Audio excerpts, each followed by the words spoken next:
आदर्श school पिलांकु नहीं जाउथिबा एक auto कुकुर पशि जीवारु भारसाम्य हराई सालेपुर माछुआती गड़ा कैबरत साही केनाल भितर को खसी पड़ा।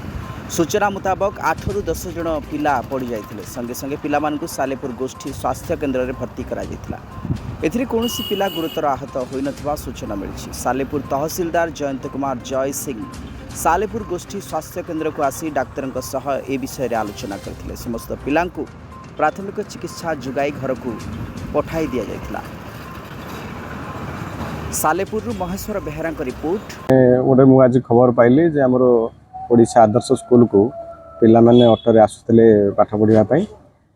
इन दि मीन टाइम से स्कूल ऑटो रे कुकुर पशिगला बोली खबर होला। से स्कूल ऑटोटा एक्सीडेंट होता आ जो एक्सीडेंट रे पिला माने इमिडिएटली संगे संगे हम सालेपुर सीएचसी के आसीथिले एवं सेठी से माने ट्रीटमेंट सब घर को फेरी। प्राय आपातत कौन पिलांकर एमती बहुत धरणर क्षयक्षति होनी। पिला माने समस्ते सुरक्षित अच्छा।